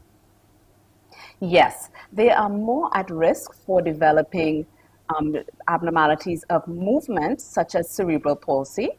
But even so, even though they are more at risk, it does not mean that it is automatic that they will have these complications, because still the majority of babies who are born prematurely are not likely to have problems like cerebral palsy. In addition to motor deficiencies that they may sometimes experience, they are also at risk for cognitive differences, by which I mean that they may have difficulty in, you know, when they go to school, they may have some difficulties compared to their peers. But I would also strongly say at this point that the majority of these children do not have major problems when they go to school. It is a minority of children who are born prematurely who will have problems like that. So the majority are actually do well. I know, I have in my family, especially one of my premature nieces who's now herself a doctor. So we can talk a little bit about, I'm not going to mention that any further because she wouldn't want me to share her business on TV. But children who are born premature, you know, there's such a beauty about them. And I don't know why it is I have this capacity to love and care for them in this way, but I do. And it's important that parents don't necessarily treat them so differently that they are not allowed to be as normal as anyone else. Correct? That is a very important comment that you've just made. It's natural for parents to be really protective, and when they've watched their tiny little mom and the newborn intensive care unit spend all those weeks and struggle through, they are often so protective that they are unable to allow them to have the normal experiences of childhood. And being overprotective can actually hinder their development. It's really important not to sort of give them a little victim complex to their little ones when they go home, because then they won't allow them to run around, climb a tree, play with other children, because they'll be afraid for them. And these children are not afraid for themselves, so it's really important for parents not to treat them differently and therefore place limits on their developmental potential. They should be encouraged, just like anyone else, to do whatever they can. I'm wondering, though, as a doctor, how do you deliver the news that the prognosis is not so positive for you? Yes, that's a very difficult part of what we do. As medical professionals, both nurses and doctors, we are trained to do whatever we can to save life. But the longer you work in the profession, the more you realize that you can't save everyone. And it is really heartbreaking to have to tell a parent that their precious little one, in whom they've invested so much time, so much love, so much energy, is not going to make it. The important thing is to remember that you do your very best, and you make sure you convey to the family that you have done your very best. So that will give them a sense of closure. If they feel that you haven't done everything, or you haven't done it with compassion, I think that is even more painful than having the loss of a child.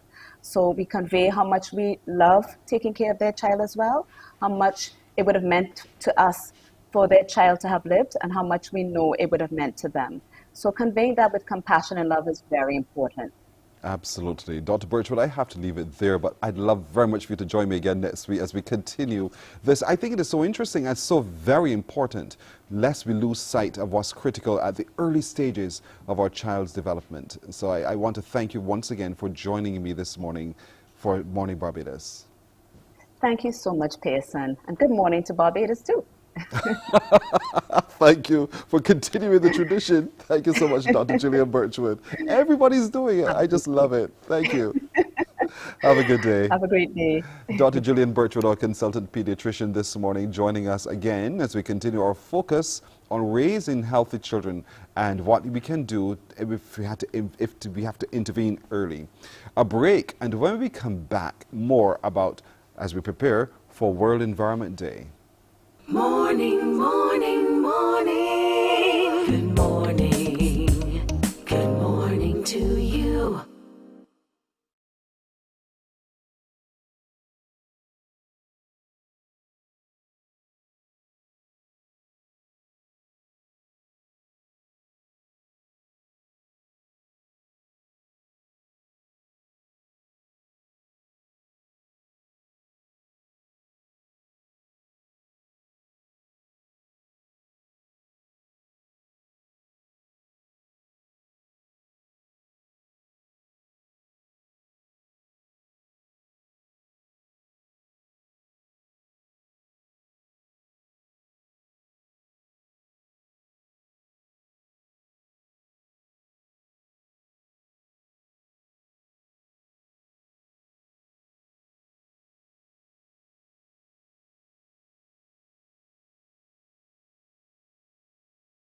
Morning, morning, morning. Good morning. Good morning to you. It's 7:30, Wednesday, Pearson. June the 5th is World Environment Day. Dr. David Bino, who is the National Coordinator for the Global Environmental Facilities Small Grants Program with UNDP, joins us now as we look at some of the work that he's been doing as we gear up for World Environment Day. Good morning to you, Dr. Bino. Good morning, Pearson. Always a pleasure speaking with you. You do an excellent job here on this program and also on radio, so it's always amazing to engage with you. Thank you. This morning we're looking at, you're most welcome. This morning we're looking at our week of activities for World Environment Day. And it's on the theme, reimagine, recreate, restore.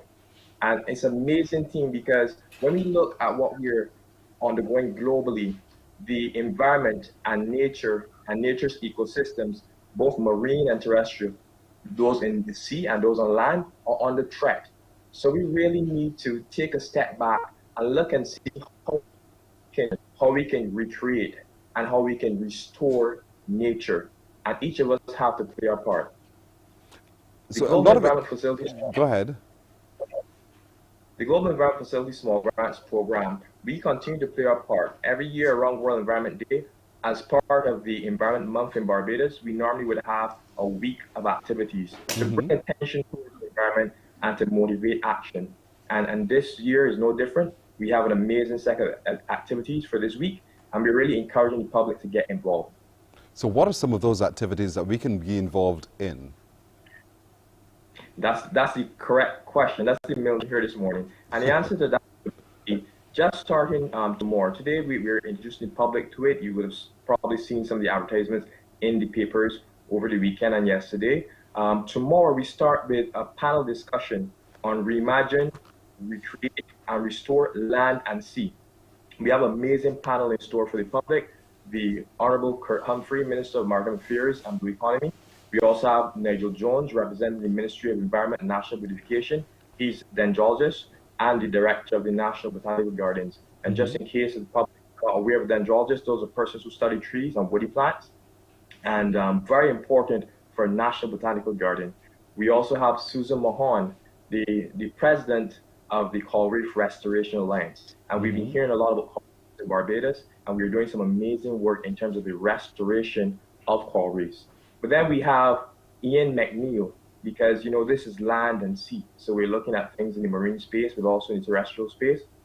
Ian McNeil, amazing person, director and founder of the Walker's Institute for Regeneration, Research, and Education.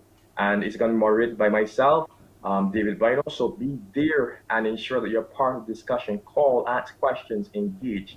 But then although you may have a love for the environment, if you're motivated to do things and you don't have those resources, then you're not able to do that much. So what we are doing, we're having a grants clinic, a virtual grants clinic between 11 and 12 on Thursday. That's the 3rd of June.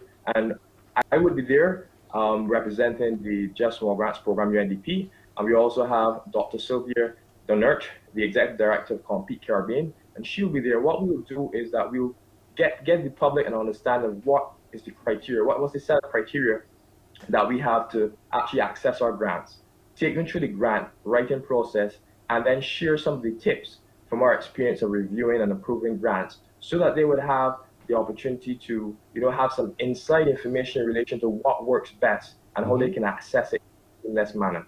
So you can do so, and all these activities, Pearson, I may add, you can access via our Jeff Estuary Barbados Facebook page. You can go there, you can register for these events. And then on Friday, this is something that you're going to see probably for the first time, a premiere of coral reef restoration on the west coast in Barbados. There's several sites that will be highlighted, and you're going to see with some of the work that we've been doing, providing funding to and technical assistance to the Coral Reef Restoration Alliance, you're going to see that corals over the last 2 years that started as small fragments are now huge. They're growing rapidly, and they're growing under the right conditions. And then rounding it off on Saturday for World Environment Day, we're going to take you on a virtual tour of Walker's Reserve, led by the Caribbean Permaculture Research Institute, another one of our grantee partners.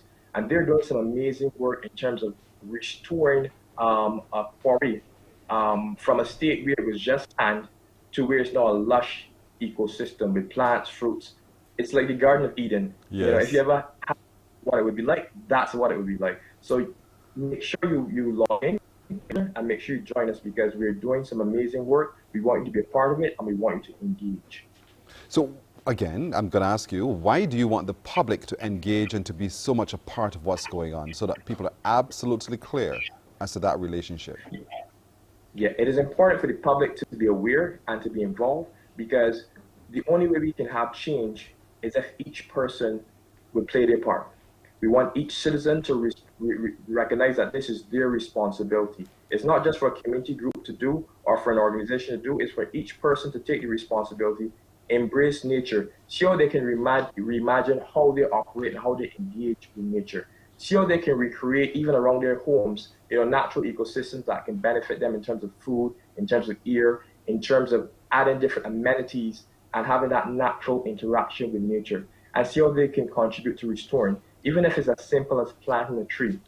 Each person has a responsibility. Each person can make a difference. So public engagement is extremely important.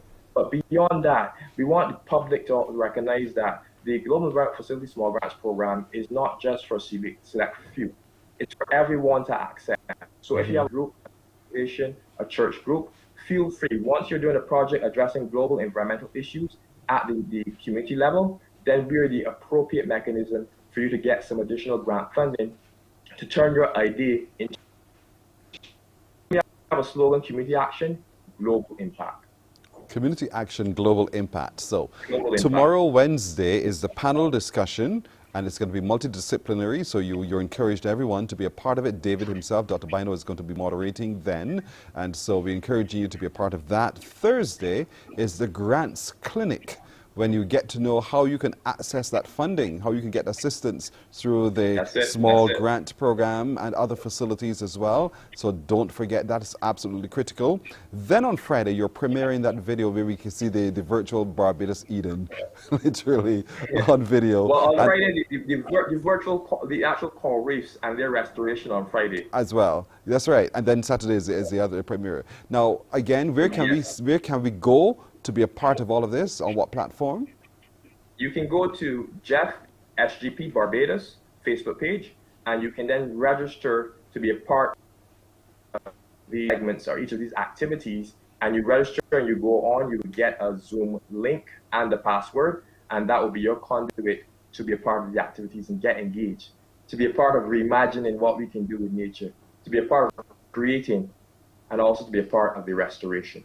All right, we've got to leave it there. Dr. David Bino, who is the National Coordinator with the Global Environmental Facility. That's the Jeff that he's been talking about, the Global Environmental Facility, Small Grants Program with the UNDP. Again, and as we look forward to World Environment Day on June the 5th, these are things that we can all, as a society, engage with so that we become better environmental citizens and take greater responsibility for the spaces that we share. Thank you so very much for joining us this morning. God bless. Bye.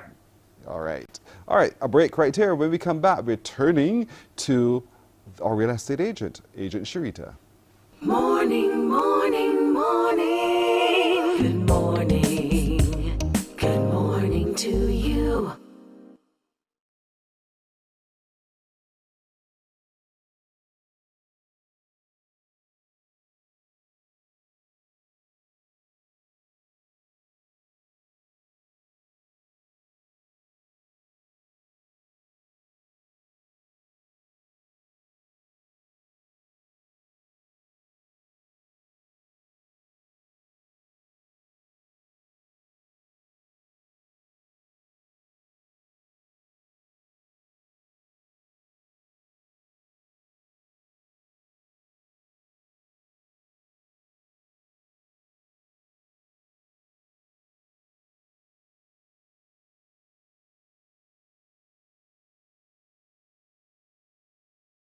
Morning, morning. Good morning. Good morning to you. 20 and a half now to go to 8 o'clock as we turn our attention now to Agent Sharita. Good morning to you, Agent Sharita. Good morning. Reporting for duty, right? Good morning to you. Yes, present and accounted for. Amen on that one. We turn our attention now to real estate and giving greater value to our property and benefiting from that value as well. So where do we start? Because I own the space, I own the place. So how can I make some money out of this? Yes. Well, I'm just trying to change the thinking when it comes to property. We often see sometimes our houses as a burden. It's draining us, it's pulling money from us. But suppose you were able to tap in and get some money out of it. Yes. So let's start with those who have acreage. They just have land just sitting there. Listen, there are people out there who would love to lease your land, whether it's to, grow cabbage, lettuce, edibles, whatever. You have it there. You haven't used it. Why not find out what the leasing rates are? Connect with the BADMC, perhaps, and offer your land as part of their lease program. See if you could get some coins back for, getting some farming from it. That's true, and especially if your property, your acreage, as you described it, is in a fertile zone where, it's rich for that kind of vegetation. So it's important that you don't let it waste. You have a whole big able backyard and nothing in it. Lease it out. Correct. And then there are people who not only have the backyards that are perfect for crops, but then they have containers that have been sitting there. They brought in something however long ago. They now have a container just sitting there. As an agent, one of the things that we find in highest demand and we never have enough space for, warehouse space, Yes. storage space. People are looking for storage for all sorts of reasons, from clothing to produce to whatever. So it doesn't have to be large, and you could put it out there, and I'm sure that you'll get some interest. Interesting. Didn't think of that one, but you're quite right. You're quite right on that one. But you know what I also find interesting is that you are the one who we think of to call if we want to buy or to sell. And here it is, you're telling me, all right, you know, but that's not all that I do as a real estate agent. I'm also able to assist you in being able to use what you already have to further increase your revenue from your property. Yes, at the end of the day, there's always somebody out there who wants what you have. You may have had a space that has just been there, you know, even a room, for example, that you just, you know, you have hoarder potential and that room has been piling up. But suppose you clear that room and there was a seamstress out there, a hairstylist out there. All they need is a room, and that is rentable space. You know, you might be able to get I don't know, $150, $200 a week, dependent on what professional you connect with. But people need spaces, and their homes are not necessarily appropriate. But if you had a space at your home that had an external door, for example, and could be used for meeting and greeting the public for various reasons, whether it's a nail salon or whatever, it is a viable space for rent. And of course, you must ensure that you check with the covenants of your neighborhood first. Some covenants might dictate that certain activities can't go on. There's some places that might offer, for example, where you might be able to have a medical practice or a hair salon, but nothing else. So you have to check the rules and regulations of your particular neighborhood. So here it is. We have it, rent it, don't let it just lay there to waste. We can actually make great use of it. But as it relates to also the rental of other spaces, I like the fact that you're suggesting to all of us that if you have a large garden, you can use that for different events. You know, don't just have it there for your eyes alone. Let other people come enjoy the space as well and make some money from it. Yes, listen, there are people, couples, for example, who are tired of the cliche wedding destinations. They want something different, especially now with, let's call them COVID weddings, where you have smaller numbers. Yes. People are looking for intimate settings. And that garden that you have kept to yourself as the Garden of Eden, as we were just talking about earlier, Yes. why not use it and rent it out for couples who might just be having a wedding party of 5 or 6 people? It can be a money earner, and it is not necessarily going to be every day. But let's say you get into a little Saturday garden wedding or garden tea party action. I mean, these are things that you should consider. Let people see the beauty of what your hands have put together. Indeed. So how can I use my real estate agent to help me, though, to maximize my benefit in this way? Well, realtors tend to put on the market what is space for rent, whether it's commercial space. Once it is exposed and advertised, somebody is going to show interest. And of course, you on your own can go the El Chico route and use social media to market what you have without spending a cent. But once it is something that is attractive to somebody else, I'm sure you will get some interest. I can't end without saying your roof. Don't forget your roof. True. Be always thinking about renting out our rooms and our properties. Why not rent out your roof? Roofs are making money nowadays, Pearson. That is true. And I know we've done that because the suggestion from the electricity company is that, you know, you put up your photovoltaics and let's return some energy to the grid and you earn some money from that. Exactly. And when somebody made the mistake of showing me a little check that they were receiving quarterly, I was like, hello? Tell me more. So, I mean, that's certainly another route to make some income. Don't just rent out the internal space, rent your roof out. The process sometimes can be tedious to get it launched and running, but imagine down the road, the dividends will add up over time. You're quite right. And you know, but there are also cell companies who are also looking for places to put up their repeaters, different pieces of equipment. Do not shut down yourself from that opportunity as well to be able to use your property to earn some additional money through rental. And that's where it's important to have that discussion again. Because I think what's important for me on all of this is, you know, I go to a doctor and you're constantly consulting with your doctor. The work of the real estate agent doesn't end once I've signed the document and so the sale is complete or the purchase is complete. You have that relationship that is ongoing for advice, for assistance with the next stage of some kind of development. And that's why it's so important that people have that relationship with a real estate agent. Correct. We are out there, we see things, and we see ways and means of earning incomes that sometimes you might not see yourself. And, you know, even we talked about Airbnb space last week, but even to go further into that, you don't necessarily have to have a full property to rent out. You just need a room and promote yourself as, you know, Betsy's guest house, whatever, and somebody is coming to one room. They will pay for a room knowing that Betsy is hooking them up with breakfast every morning. Indeed. So, you know, we will guide you as to what you can do. It does sometimes entail our assistance in putting it out there, and sometimes you may want to go it on your own. That's fine. But, you know, it's good to talk to us because sometimes we help point you in a direction that you may not have thought about before. Absolutely. Agent Sharita, we got to check out right here now, but 233-8888, an easy number to remember. 233-8888, Agent Sharita. Let's get the conversations going. Thank you so much again for joining us this morning, Agent Sharita. You're Have welcome. a good day. All right. Take care. Likewise.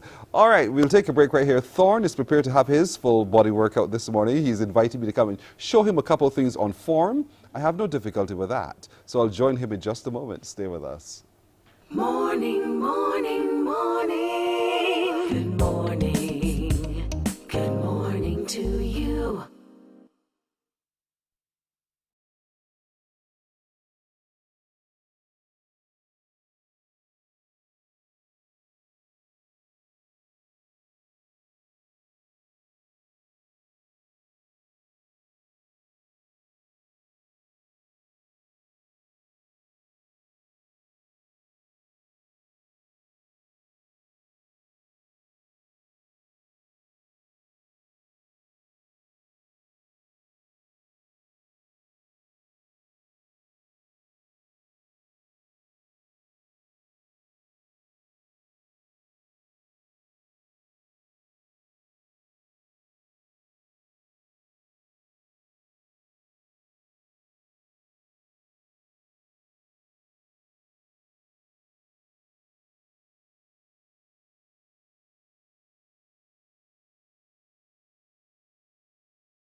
Morning, morning. Good morning.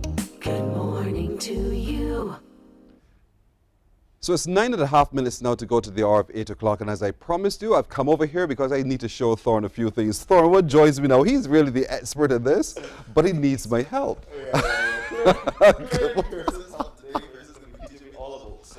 Yeah. Well, first off, on the back of this, since I've come here as well, we're going to be talking about our at-home PT project, right, that we're launching this month.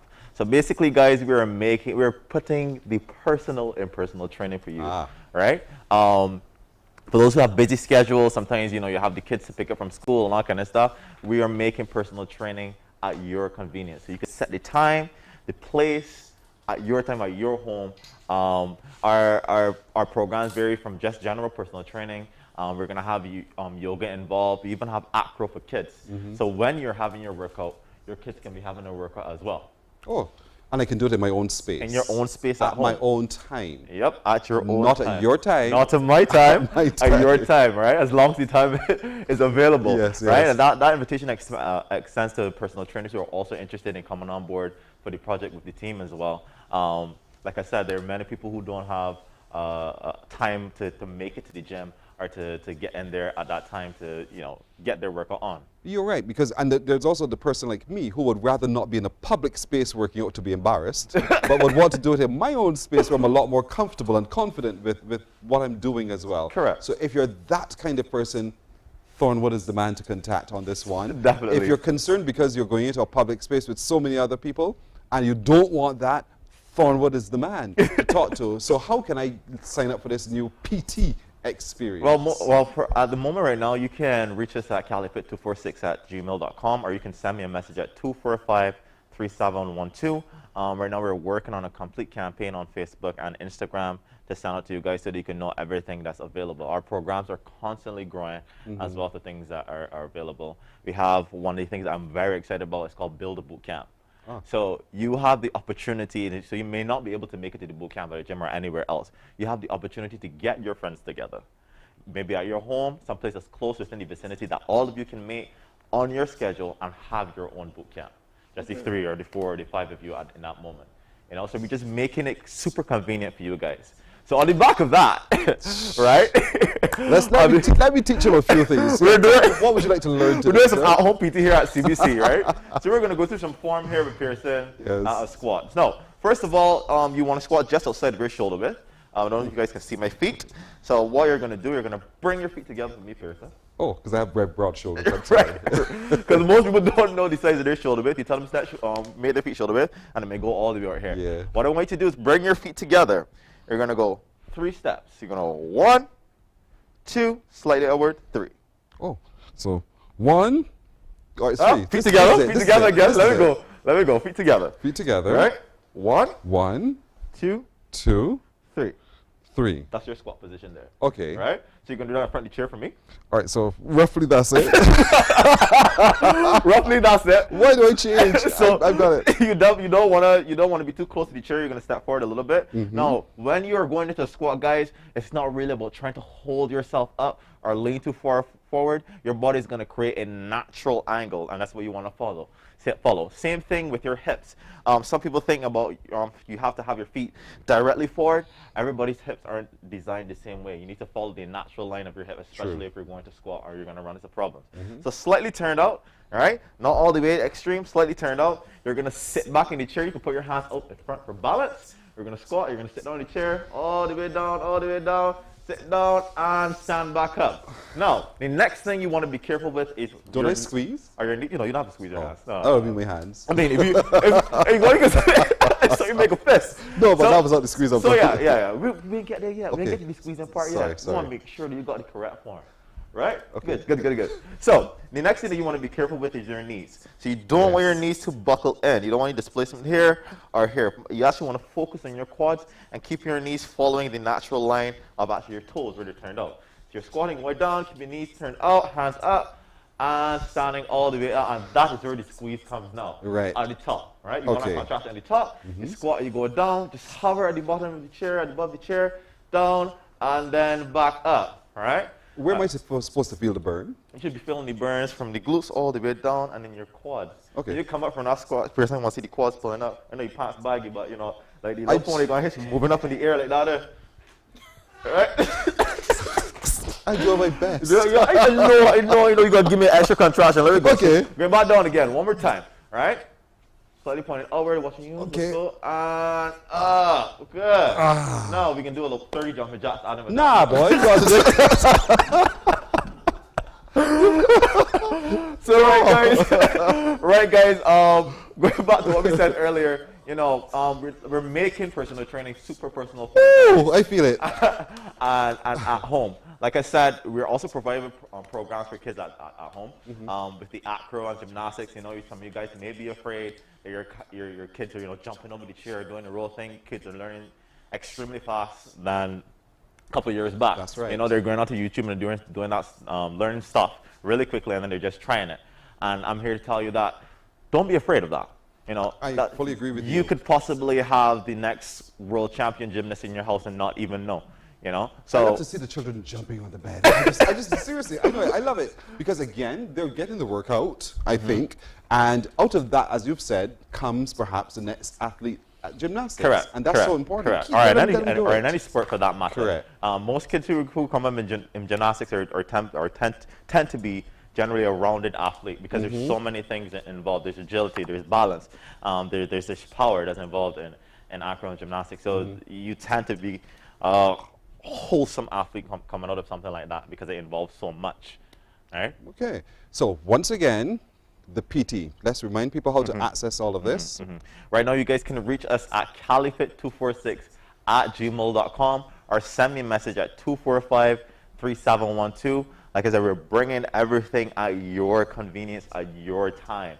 So you no longer have to worry about trying to get to the gym. Oh no, I just finished work at 4 o'clock. I gotta get this traffic to get there for 5 and stuff like that. There. So you literally have no excuse. Also, we know that the fitness is just as important as your food, right? We have a dietitian on board, so you guys need meals, and you can have something completely tailored for the result that you're trying to achieve. So whether it be putting on muscle, losing weight, or you just want to look a little lean, or you're getting your summer body on like Pearson, because I know he coming out in these short shorts come July. Pearson has his summer body on. I get it. Go right? You know, I just want to provide that service so that you know more people can get involved in fitness.